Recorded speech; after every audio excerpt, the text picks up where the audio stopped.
What's up, everybody? CP and SJ. Take a look here at some fun stuff for you because we've got, of course, the horse racing going on, and there's some good fight stuff going on in conjunction this weekend as well. SJ, I always think this is a fun time of the year just because it's also one of those good spring indicators for us. Yeah, I mean, we're always down for a party, so wherever, however it might come, we're willing to sign up for it. And then, like you said, the this time of year, usually we can count on some decent weather, at least maybe every other day. So yeah, it's a nice kind of kickoff to maybe the summer and what lies ahead here. Well, first off, we'll take a look at the big race here, the Run for the Roses. I've got my I Oh, got there my you go. derby I think it might be a little, just a tad small, but it was a yeah, good look. Yeah, yeah. out of the daughter's playset. That was a rose on the front or not, but we'll count it. So obviously, a lot of Good people have look. fun with that. That's actually more so all for the fancy folks on Friday for the Kentucky Oaks. They really get involved. The race there, the feature Friday, and then Saturday, of course, is kind of some of the same mold, but you get all kinds of folks that go to Derby Day. You get the whole crowd gamut there with 150,000 plus watching the race. I also do have the Blue Moon. I don't have the mint julep, but I've got the Blue Moon sitting inside my Kentucky Derby cup here, so I'm ready to go. I'll tell you about that mint julep. I mean, I was a big fan of it.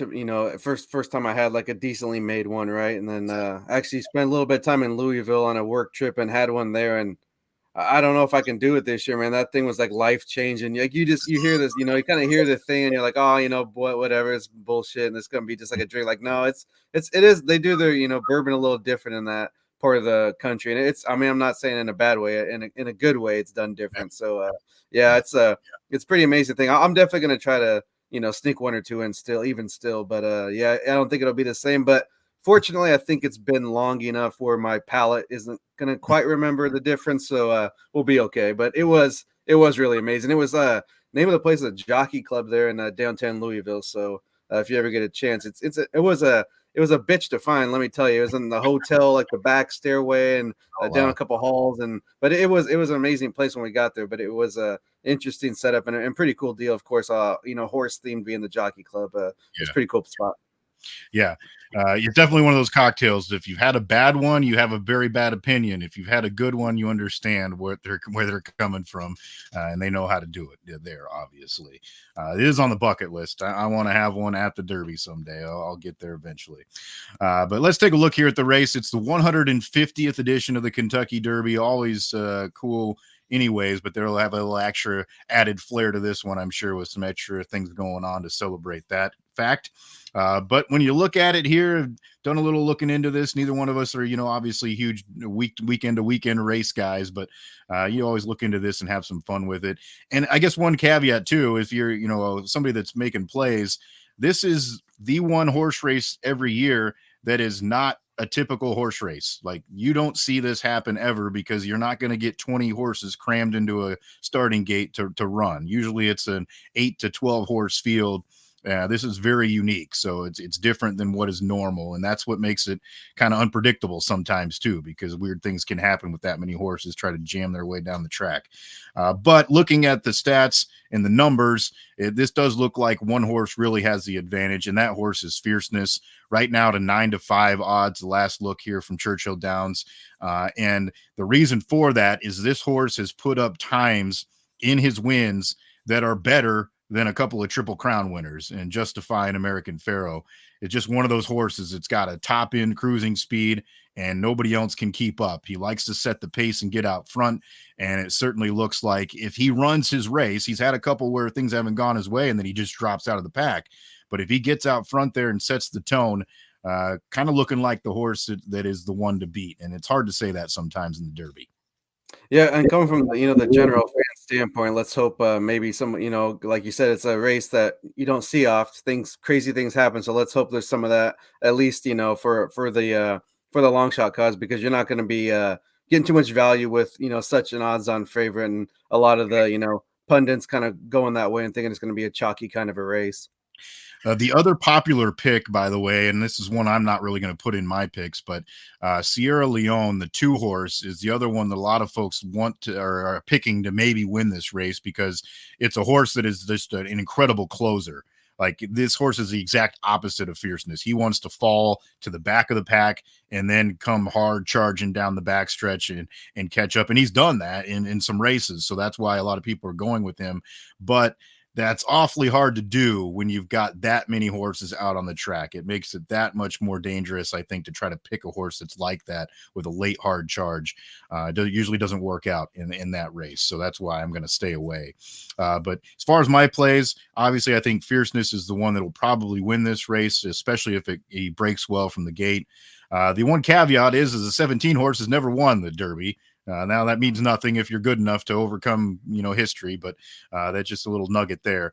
But I do like the 17. I also like the 8, just a touch. Right now, sitting at 17-1, has been a horse that's been really consistent, ran really well against some tough horses, and been in tough races. And that's what you want as a horse that's tested getting into this one. So I'd go 17-8 in the exacta. That's going to give you some good money there, especially if that climbs a little bit for him. And then the try, I would also then throw in there the 4, Catching Freedom. 9-1 odds right now, probably going to be maybe the 3rd, 4th choice by the time of everything's said and done on Saturday. But another horse that's been consistent and looks the part. Sometimes you just see a horse that's striking and looks like a good racehorse, and that's what Catching Freedom is. I mean, he's practiced and been out there training really well here at Churchill leading up to this. So that's kind of the plays I'm looking at. SJ, what are you going to throw out there? Well, I'm actually right there with you on just a touch. I'm going to go straight winners, though. No trifecta action here for me. I'm just this is the March Madness for me, the where you just pick by the mascot or the team color or the name or what have you. So I'd like just a touch. I mean, obviously he's got a little bit more of a chance than some of the other long shots there. So not a super long shot. So to give you one of those kind of crazy things, I'm going to go with a T.O. Password. That's a total name. That's a hell of a name, and I'm going to go with it and write it, and hopefully maybe make some money on a 30-1. Why not? Let's have some fun with it. Yeah, and last I've seen here from Churchill, he's sitting at 61 right now. So even better. Let's go. Yeah, I'm glad I waited to make that play. It's going to fluctuate a lot, baby. Yeah, let's go. I will throw one other long shot out there because I watched back some of these prelim races. Stronghold is one to look at too from the 18 spot. It's a horse that won the Santa Anita Derby and runs well. Another one that kind of is good when it's neck and neck at the wire. That's how he won that race. So that would be one that I'd maybe throw in there as like a long shot. If things don't go well for Fierceness, that's a horse that could come out there and snatch a win. So you never know. There's been 50-1 plus odd horses that have won the Derby plenty of times. But odds would say right now, Fierceness is going to be most people's pick, I think, here comes Saturday as far as the winner is concerned. And I think some people really think, too, if he runs his race every time out, could be that horse that has a chance at a crack at that Triple Crown. Obviously, that's a huge feat to overcome, but we have seen it now here within this last decade a couple times. So we'll be anxious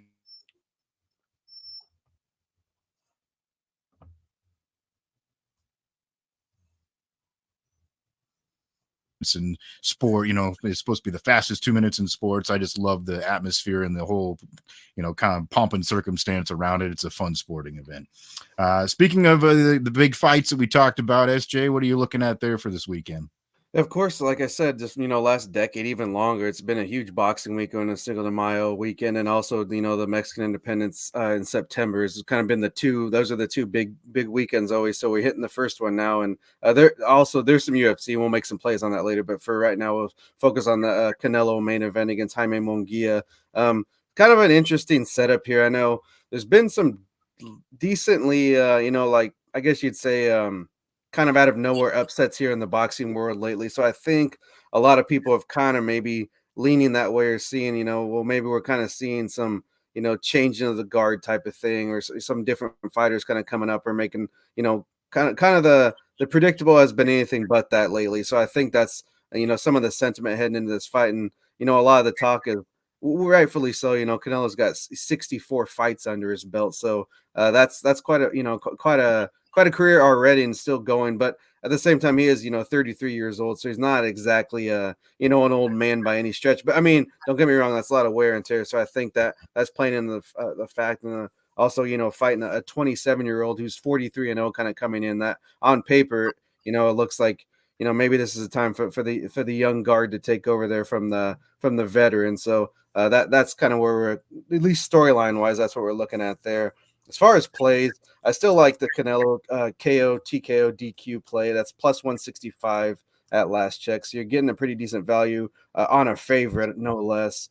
Even by decision, he's minus 105. So you're still really close there to even money, even just a little bit over there. So you got a good money play there. And those people that do like the underdog, you got some pretty good plays as well. Mongi is a plus 380 on the money line, so that's a hell of a value there. And then also, you want by decision, which I think if he does win, the upset does happen, it's going to have to be a decision. Canelo hasn't been knocked down. He's not going to get knocked out. So that's plus 700 though. So if you feel like taking a long shot, you in the derby mood there, and you want to throw some money out there, plus 700, that'll get you. You'll have a nice weekend if you get a return on that. Yeah, that would put some really good coin in your pocket, and that's kind of how the derby goes too. I've had some buddies, just play some random exactas and tries, and you don't really know much about it, but you hit something, you can hit some really, really big money, depending how it all plays out. So that's what makes it fun, I guess. And I guess ultimately at the end of the day too, when it comes to some of this stuff, if you don't know a lot about it, if you're just going to have some fun with it, have some fun with it. If you're picking a birthday to one of your kids and that's the number you pick in the race, so be it. Who cares? You like the name, go for it. That's what this is about too, is just having some fun. And a lot of it's, your bankroll too, what you're betting. If you're not betting a big amount, you're gonna have to try to find some value there if you want to at least get a return on your investment. If you're betting $10 to win $11, what's the point of that? Like, I'm not saying do whatever you want to do with your money, but at least maybe to find some value and make it like worth your while. Maybe take a long shot or two, just at least, with certain events, not everything. Don't get me wrong. We're just talking about this event. Yeah. Well, hope folks have a great weekend. Hope you get some mint juleps down you. Hope you get some margaritas or cervezas down you here over the weekend and have some fun. I know we'll be doing the same and watching these events with a close eye. So we'd appreciate if you, of course, share and like us, and of course, give us feedback. If you want to join us on social media, if you're a Twitter user, at SJMBets, at Cherokee CP are the handles. We'll put out other plays for you there online to look at too. And then, of course, you can then listen to the podcast. Every day we're available on all the major platforms. So folks could connect with us. And SJ, we would love it if people do that. Oh yeah, like we said, we'll be enjoying the festivities. Hope you do the same, and get interactive with the show. We're open books, put it that way. There's not much off limits, so let's have some fun with it, and hope everybody wins some money on the race and the fights this weekend.